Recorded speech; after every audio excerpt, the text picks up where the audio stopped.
جامعة الازهر دا یو لویه مدرسه ده په مصر کې. دالته یو معلم دی، د هغې معلم نوم دی ډاکټر مصطفی. د یو کتاب لیکلی دی او دغه کتاب په عربي زبان کې دی. نو د جامعة الازهر دغه معلم ډاکټر مصطفی صاحب د په دغه کتاب کې د عبدالملک ابن مروان چې دا یو بادشاه تیر شوی د هغه د زمانې یو عبرتناک واقعه را نقل کړې ده. دا عبدالملک ابن مروان دا د مؤمنانو مسلمانانو بادشاہ او امیر وو. دا یو ځل ناستو او یو کس ورته راله او ویل انی ارتکبت ذنبا عظیما فهل لی من توبه. وی ما یو ډیره لویه ګناه کړې ده، آیا زما د پاره توبه شته؟ یعنی زه چې توبه وباسم الله به مې معاف کی او کنا. یاد ساتئ قرآن کی اللہ فرمائی لا تقنطوا من رحمت اللہ، تاسو دا اللہ دا رحمتنا نا امید کی گئی. ما کم گناہ اشوا توبہ اباسا اللہ دے معاف کیا. اور اللہ پاک د خپلو بندگانو په توبې باندې انتہائی زیات خوشحالیږي. چې کله یو ګناهګار مسلمان توبه وباسي نوی بر په اسمانونو کې یو قسم رڼاګانې ولګي. نو ملائک پوښتنه کوي چې دا رڼاګانې د څه وجې نه دي، دا چراغان څه وجې نه جوړ شو؟ نو ورته وویلی شي چې یو ګناهګار بنده د الله پاک سره جوړ او کو د ګناهونو نه توبه وویستا، د هغې په سبب په اسمانونو کې چراغان جوړ شو. الله دومره خوشحالیږي په توبه ویستلو باندې. الله پاک دې مونږ او تاسو ته توفیق را نصیب کړي. نو مخکې داسې خلک وو چې هغوی نه به ګناه وشوه، نو د هغې د پاره به د توبې د پاره ځای کته نیکانو اولیو بزرګانو ته به راغلل چې مونږ توبه وباسو، طریقه راته وښایه. دې دور کې ماشاءالله مونږ او تاسو نه چې ګناه وشي علماو سره کینو، هغه ته وایو چې د توبې چل راته وښایه، دا غلطي رانه شوې، بس توبې چل راته وښیي توبه وباسو. او بیا د هغې ګناه طرف تاړو ورځونه، هغې طرف باندې بیا تګ هم نه کوو.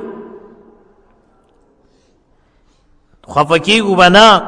مونږ او تاسو توبه پېژنو نه چې توبه وایي څه ته. که یو غلط کار ګناه رانه وشي په ژبه وایو توبه توبه توبه، بس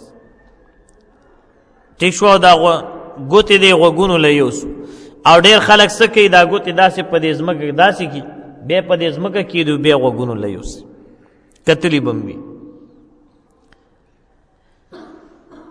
وایي دا توبه مو ویسته، خو لیکن چې وی ګوري بیا هم همغه ګناه کوي. نو حق او سچ توبه ویستل پکار دي. نو هغوی به راغله وایي بیا چې توبه وباسو. دغه رنګې حسن بصري رحمه الله له یو کس راغلو، ویل جی مانه ګناه شوې د توبې چل راته وښیه. خو چې توبه به یې وویسته نو بیا به هم د هغې اولیو سره د هغې نیکانو خلکو صحبت به اختیار که د هغوی په مجلس کې به ناستو. الله پاک به د هغوی نه د زمانې اولیو بزرګان جوړ کړل. نو دا قسم راله ډېر پریشانو. عبدالملک ابن مروان ته وی چې ما ډیره یو لویه ګناه کړې ده او ډیره عظیمه ګناه ده، زه توبه وستل غواړم، الله به معاف کی کنه. نو الله خو تا معاف کوي، خو چې توبه وباسي. نو هغه ورته وایي چې تاسو ګناه کړې ده، حالانکه الله تعالی خو توبه قبلی او د انسان غټ غټ گناهونه معاف کوي چې کله دې توبه وباسي. دا الله صفت دې تواب. تواب سمانه بار بار توبه قبلون کې، بار بار ستا توبه قبلی.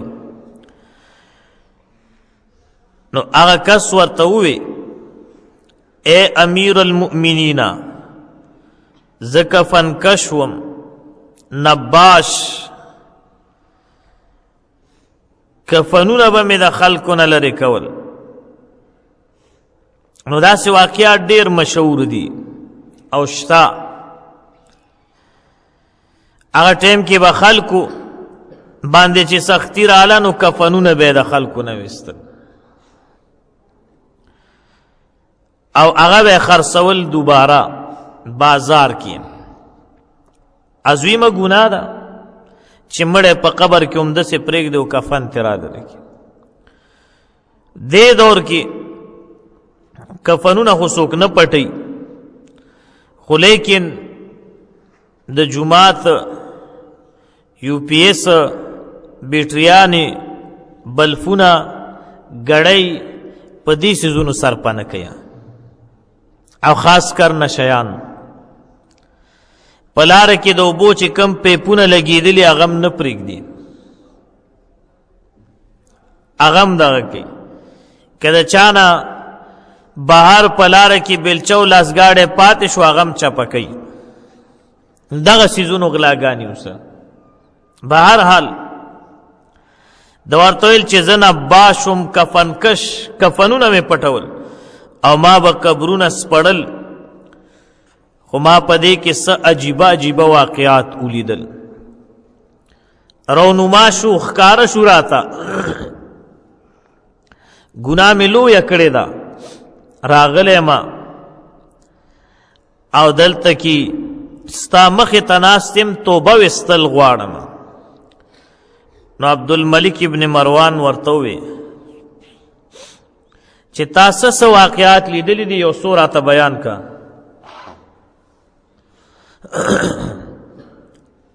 په هغې کې خو یو څو بیان کا. نو دا ځوان شروع شو او دې واقعه بیانوي. وی یا امیر المؤمنین، د مسلمانانو بادشاہ او امیره، ما یو قبر اوس پړلو، په دې اراده باندې قبر سپړل دام زړه غواړي، هر سړی نشي سپړلی، خو خلک عادت زړورو خو بې ځایه زړورو. وی ما چې قبر اوس پړلو په دې اراده چې کفن تیرا کاغم، نو ما وکته چې د هغه مړي او د هغه مرده کس دا قبر د اور د لمبونه مکمل ډکو او دا کس په دې اور کې داسې تاوېدو سوځېده. انتهایی زیات خطرناک مې ولید. وی چې کله ما دا منظر ولیده، وی زه ډېر سخت ویرېدم او د واپس راتلو اراده مې وکړه. تیاره ده، نو یو غیبی آواز راله چې هاتفی آواز ورته وی. دا غیبی آواز چې کم دی دا ثابت دی، دا وی بعض خلق ته انکار کوي، خو هغوی دغه حد ته رسېدلي نه دي، لږ ناپوهه دي، الله دې پوی کړي. نو دا هاتفی آواز وی چې کس په نظر باندې نه راځي، خو لیکن آواز راځي تا ته. نو چې ما د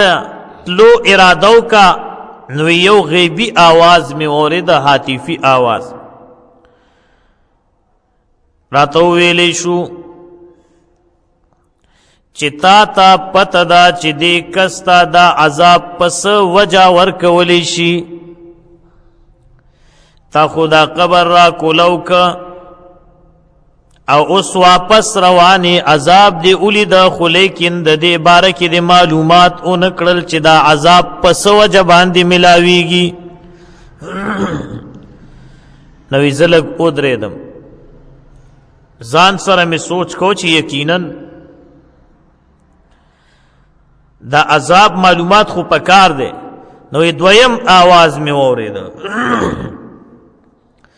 چې پاغي کې ماته واپس جواب ملو شو او داسې راته وویلی شو کانا تارکا للصلاة دا هغه کس دی چې د با منځ نه کولو یعنی د بالماضي اختیار کړی وه منځ به نه ادا کولو او د منځ خیال نه دی ساتلی یعنی د په دنیا کې داسې زندگی تیره کړې وه چې منځ ته یې شا کړې وه بالماضو د هغې بالماضۍ په وجه باندې دی په عذاب قبر کې مبتلا دی او د داسې خلکو به همدغه رنګې انجام وي او همدغه سزا به ورته میلاویږي وی ما چې دا جواب واورېد زه واپس را روان شوم او ما وی چې زه به د خلکو ته دا پیغام ورکوم چې مونځ قضا نه کوي مونځ پرې نه ږدئ د منځونو اهتمام وکئ د منځ خیال وساتئ بیا ورته وی اے عبدالملک ابن مروان اے د مسلمانانو بادشاہ دویمه واقعه واوره ما یو بل قبر را کولو کړی و ناوخته ټیمو تیاره وه هغې له راغلم ما ویل چې د ده نه به کفن را واخلم بازار کې به خرڅ کما وی چې ما څه وخت قبر را کولو که او اومې کتل نو وی هغه مرده هغه مړی وفات شو دا کس چې کوم دی د اور په زنځیرونو باندې تړلی شوی و یعنی هغه نه د اور زنځیرونه تو شوي وو او بل دا چې ژبه یې راوتې وه او د سینې د پاسه پرته وه اوږده ژبه وه دې نامه پورې را رسېدلې وه د ده دا سینې مکمل نیولې وه پټه کړې وه داسې حد لی دا ژبه راوتې وه وی په دې لیدو سره زه انتهایي سخت ویرېدمه واپس را روان شم خو لیکن چې کله مې یو قدم واخیسته نو ما باندې یو هاتفي آواز وشو چې ای انسانا ته د دې کس متعلق پوښتنه ولې نه کې چې د تا دا دومره سخت عذاب ولې ملاویږي په دې سخت عذاب کې دا ولې مبتلا شوی دی دا تپوس خو که کنه چې دته دا دومره سخت عذاب ملاویږي چې ژبه هم راوتې ده او د اور په زنځیرونو باندې تړلی شوی دی او د زنځیرونو ذکر قرآن کې هم راغلی دی کله چې جهنمیان جهنم ته غورځئ نو الله به فرمایي خذوه فغلوه ثم الجحیم صلوه ثم فی سلسلة زرعها 70 ذراعا فاسلکوه دا جهنمی و په 80,000 زنځیرونو باندې تړلی کی او د زنځیر یوه کړۍ به دا شرعي ګز دی دې نه واخله تر دې پورې دې ته شرعي ګز وایي یو لاس مکمل تر دې څنګلې پورې دا شرعي ګز دی نو داسې یوه کړۍ د هغې به 80 ګزه اوږده وي نو جهنمي به څومره غټي دا څه دپاره غټی دی دپاره چې عذاب ورته ښه زبردست ملو شي الله دې تېنه مونږ او تاسو وساتي نو ما باندې هاتفي آواز وشو دا آواز وشو چې د باره کې معلومات ولې نه کې چې دته دا دومره سخت عذاب په څه وجه ملاویږي نو یې زه لږ ودرېدم نو یې بیا راته دوباره جواب ملو شو او داسې راته وویلی شو کانا لا یحترز من البول وکانا ینقل الحدیث بین الناس فهذا جزاؤه. وی ما ته وویلی شو چې په ده کې دوه ګناهونه موجود وو. یو ګناه پکې دا وه چې ده په دنیا کې ځان د تش او د سماتی د ساس کونه نه ساتلو بې پروا و. نو دا خدا احساس کی دی چې د انسان په بدن باندې وغورځېږي بدن یې پلیت شي، په کپړو چې وغورځېږي کپړې پلیت شوې. نو چې بدن پاک نی او کپړې پاکې نی نو مونځ کمزې کی بیا. دا خو شرایط دي د مانځه دپاره چې بدن بم پاکي کپړې بم پاکي وي، کمزې کې چې مونځ کې هغه ځای بم پاک وي. نو ده به دا خیال نه ساته. دویما گناه پکې دا وا اے انسانا وکانا ینقل الحدیث بین الناس، ہمیشہ دی پدی مرض کی مبتلا و چې د دوو کسانو په منځ کې به شیطانت کولو، دو خلق به جنگول، مسلمانانو په منځ کې به اختلافات جوړول، د دوو مسلمانانو په منځ کې به جنگ جګړې پیدا کولی. یعنی سو د یو خبره به یو لوړل او د بل به بل لوړله. سم زبردست د ډنډې پکیو هر طرف ته تاوېده. نو بیا راته وویلی شو فهذا جزاؤه، نو د داسې خلکو د پاره همدا جزا ده، همدا سزا به ورته میلاویږي. نو دا سزا به هر یو کس ته چې په چا کې دغه مرضونه موجود وي چې دا روحاني امراض دی، الله پاک دې مونږ او تاسو ترې نه وساتي، نو د هغه به همدغه سزا وي. بیا ورته وایي یا امیر المؤمنین، ما یو دریم قبرم راس پړلی و او دا شپه وه، د شپې به راتلل. ښه د ورځې ته پردي قبر راس پړلی شي، خلک یې در باندې راشي خمبیره به دي کي چې ته زمونږ د مړي بېعزتي کې. نو دا به د شپې ورتلل. دې په خپله واقعه بیانوي، وی اے امیر المؤمنین، ما یوه شپه یو قبر راوس پړلو، نو په دې کې مې مړی ولیده چې د هغه مخ د قبلې نه اوړېدلی و، د بل طرف ته مخ راوړېدلی و، انتهایي په بد حال باندې و، او د دې قبر نه داسې خطرناکه بدبویي را روانه وه چې ما هغه نشوه برداشت کولی. څخه بوی تله. نو چې کله ما دا ولیده نو ما د تختېدو اراده وکړله چې وتختم دې ځینه. نو یو هاتفي آواز راته وشو، آواز راته داسې وشو چې اے انسانه ولې تختې، ولې منډه وې، ته ولې د دې مړي باره کې پوښتنه نه کې چې د ده مخ د قبلې نه ولې راګرځېدلی او دی ولې داسې په بد حال باندې دی. نو یو زه لږ ساعت ودرېدم او ځان سره مې ووی چې ولې دته دا عذاب میلاویږي، د قبلې نه مخ راوړېدلی او په بد حال الټه پروت دی. نو راته وویلی شو کان یشرب الخمر فی الدنیا، دا هغه کس دی چې د با په دنیا کې شراب سکل. څه به سکل؟ شراب. نن سبا دا ګناه ډېر عام ده، انتهایی زیات. مونږ او تاسو له خو که پیسې راغلي که نه، نو بیا هغه نخرې کوو چې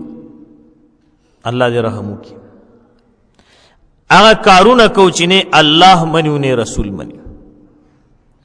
او بیا ځان له ملګري پیدا کړو راځه یو پیک ولګوه.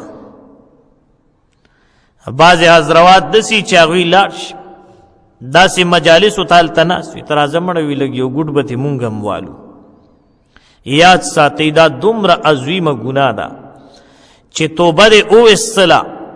اللہ پاک با دے معاف کی، خو لیکن جنتی شراب پتا بیام بندی در تبن ملاوی او کنه چې توبه دی نی وسته او په دغه حالت کې مړ شوی نو د ځان خیر غواړه بیا چې قبر کې و پسل وربولی پروتی او داسې دی وغربی کنه چې د کور لارم در نه خطا شي کور ته خو نشي راتلی خوالته به دی بیا سان جامي نو دا عظیمه ګناه ده او دا د ټولو ګناهونو جرړه ده او دا یو بېغیرته نشه ده کم سړی چې دوس کیا بیا په ځان باندې نی هغه د مور د لور د خور د ورېرې د خورزې د هغې تمیز نه کوي بیا او ډېر خلک یې تباه کړل نو د ده مخ چې د قبلې نه اوړېدلی یو وجه دا ده چې د په دنیا کې شراب سکل او بغیر توبې مړ شو او دویمه ګناه دا ده چې کم اهل قبله خلکو علماء کرامو نو د هغوی سره دشمنی کوله نو فرشتو ته دا حکم وشو چې په دې تندي باندې ووهئ پامسا او دا مخ وله د قبلې نه راواړوئ نو د دغې وجې نه دته دا سزا میلاویږي وی زه ډېر سخت ویرېدم او بس را منډه مې که وی بیا څه موده بعد ما یو قبر را کولو که وی هر څه برو عادت نه برو وی عادت اکثر خلک نه پرېږدي یاد ساتئ زه کله کله دې ملګرو ته ویم د خپلو کشرانو ته م ویم شاګردانو ته م کله کله ویم ستا د نیغېدو ټیم صحیح د نیغېدو ټیم او د عادت ټیم چې کم دی دا تقریبا د 7 سال نه واخله تر 15-14 سال پورې دی دې ټیم کې چې ته ټیک شوې او کم عادت دی واخیست نو دا عادت بستا تر مرګه پوری بیا که د دیندارۍ عادت دی واخیست تر مرګه به دیندارې که د غلا عادت دی واخیست تر مرګه پورې به غلې بېله خبره که الله در باندې رحم وکړه خو عادت داسې یو څیز دی چې د انسان نوځي نه بیا دا کرنګي چې کم مړه عادت دی واخیسته بسا به در کیوي بیا حتی کی واغږلی شي دې وجه نه که تاسو خیال وکئ مدارسو کې چې طلبا داخلي کنه نو دغه عمرونو کې 5 سال 6 سال 7 سال سکول کې هم دقه اخلي ځکه د ده مثال د شنې لخت دی خو چې 14 او 15 سال ته ورسېدو دغه ټیم کې ته داخلي کنه هغه سبق وي استاد سپېړه ورکا قرآن غورځي او منډه کوي نویم سبق نیغېږي در سره بیا ځکه هغه کې یو نشه را پیدا شوي او نشهیي سړي باندې خبر اثر نه کوي ډېر مونږ وکتل خو لیکن انجام ډېر خطرناکي همدغه ماشومان چې د قرآن بېعزتي کړي د مدرسې بېعزتي کړي د مسجد بېعزتي کړي د استاد او د کتاب هغه بیا د مور او پلار د پاره د سر درد وګرځي بیا ته مور پلار خبرم نی خوشی تشي ګرځي تر دې پورې چې نشهیي شي پوډري شي او دا صحت ته ورسي چې زه وړاندې بیا څه نشم ویلی نو بعضې عادتونه داسې چې هغه سړی نه پرېږدي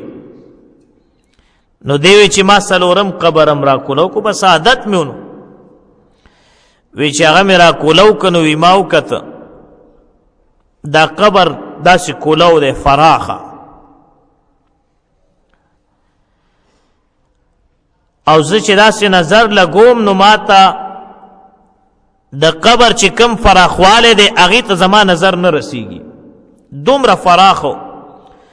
چې زما د نظر د کنټرول نه بهر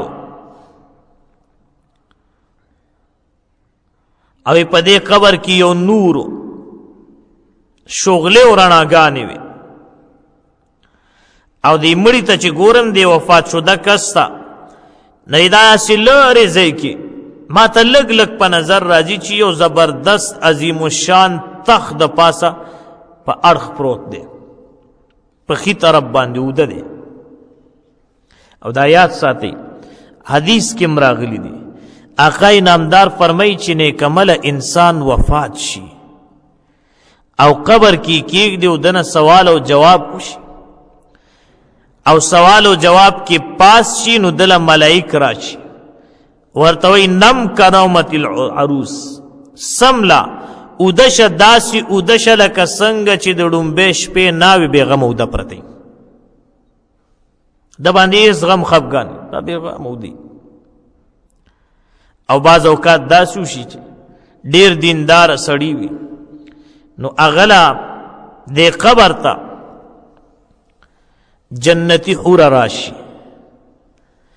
نو هر سړی چې دفن کی روایاتو کې راځي که تا د شپې په 12 بجې دفن که او که د شپې 10 بجې او که د ورځې 12 بجې او 10 بجې او 11 او 3 بجې او 4 بجې د دفن که هر ټیم د دفن کړي خو په قبر کې د باندې داسې حالت لکه چې نور غورځېږي بس زړې مازیګري وي د باندې دا منظرې قبر کې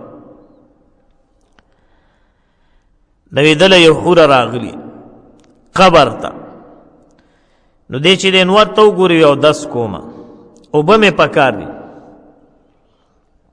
د مازیګر مونځ رانه قضا کېږي څه کېږي مازیګر مونځ رانه قضا کېږي موږ تاسو به څه وایو لږ مې پرېږده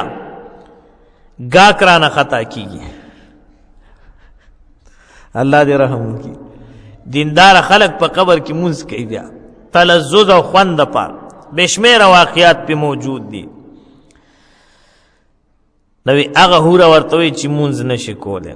دنیا کې د ډېر مونځونه کړي دلته لږ کښېنه چې زه ورته خبرې اترې وکړو لږ ګپ شپ ولګو وایي نه مونځ کومه وایي نشي کولی وایي څنګه مې مونځ نه منې کې مړه وایي دنیا کې د دومره مونځونه کړي پرېږده بس دی اوس خو قبر ته راغلی نو قبر کې خو سړی مکلف نی که نه په ده باندې قبر کې چا باندې مونځ فرض وي نه دا خو چې سترګې دې پټې شو دا هر څه درنه ختم بس نو دی ورته چې نه زه مونځ کوم بس دی لګې خپل منځ کې خبرې کوي دی راپاسي هغه نه پرېږدي به د ده دا لاس د هغې دې غاړه کې یو هار وي ملغلرو نه جوړ شوي الاس هغې ته ورسېږي هغه هار وشلېږي ملغلرې لاندې راوغورځېږي ټولې او ورته یې بس اوس خو ګیر اوسه تر څو پورې چې دا هار نی ټیک شوی تر هغې پورې خدای شته که ته ما نه مونځ وکړي دا درته چا ویني زما هار دې وشلو وی ټیک ده بس یو د تار یو سر دې راواخلي یو هغه هورې سره لاس کې دې سیټ نه دې ملغله راورچي هغه سیټ نه هغه ملغله راورچي وی قیامت قایم شي د قبر په زندګۍ اړوپوی نشي د سترګو پرب کې زندگی ختم شي یاد ساتئ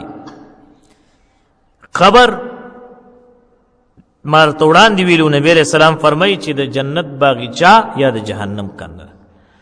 نو دا مړی په تخت باندې پروت دی دا سوده دی او د دنه یو رڼا ختله یو شغلې داسې بره روانې وي بره طرف ته وی ما چې دا منظر ولیدو نو وی زه ډېر حیران شوم چې دې سړي کم داسې نیک عمل کړی دی چې دته دومره لوی عزت میلو دی نو ما ته یو هاتفي آواز راله غیبي آواز او هغې آواز کې دارنګ الفاظ ویلې کېدل کان شابا طائعا نشأ فی طاعت الله عز وجل وعبادته وی ما ته وویلی شو چې دا یو ځوانو یو نوجوانو بهترین شخصیتو د الله تابعدارو د الله رب العزت په طاعت او عبادت کې غټ شوی وو یعنی د الله په عبادت او طاعت کې ټول عمر تیر کړی وو خپل ځواني د الله په عبادت کې خاورې کړې وه د ځوانۍ عبادت بهترین عبادت دی الله پاک دې زمونږ او ستاسو په دې ځوانانو باندې رحم وکړي الله دې مونځ ګزاره کړي الله پاک دې د مور او پلار تابعدار کړي الله پاک دې په صراط مستقیم روان کړي ځواني یو ځل راځي انسان باندې بیا بیا سړی نه ځوانېږي تاسو یاد شي ما یو حدیث باندې مسلسل سو بیانات کړو هغه حدیث کې داسې راغلی چې یو سړی نوجوانی او په ځوانۍ کې د الله عبادت کې او د خپل ځواني د الله په طاعت کې زړه کی دا ځوان با دا نوجوان با د قیامت په ورځ په هغه سخت ورځ چې نفسي نفسي اوازونه دی به د عرش د سوري لاندې ولاړ وي هیڅ نه بم نی خبر. الله پاک دې زمونږ او ستاسو ځوانانو باندې رحم وکړي. نو دغه ځوانو کان شابا طائعا نشأ في طاعة الله عز وجل وعبادته دا یو ځوانو نوجوانو د الله تابعدارو د الله رب العزت په طاعت او عبادت کې غټ شوی وو. یعنی دې د وړوکوالي نه د الله تابعدار چې کله ځوان شو دا ټوله ځواني د الله په دین کې ولګوله. تاسو ګورئ چې کم د مدارسو طلبا دي پوهې په خبره لږ بار مونږ او تاسو وګرځو دا مدرسې لګي وګورو په هغې کې دا طلبا تاسو ګورئ واړه واړم پکې بعضې پکې هغه طلبا چې کم دی په یو مدرسه کې 10 کاله 12 کاله 14 کاله تیر کی تر 14 کالو پورې وي.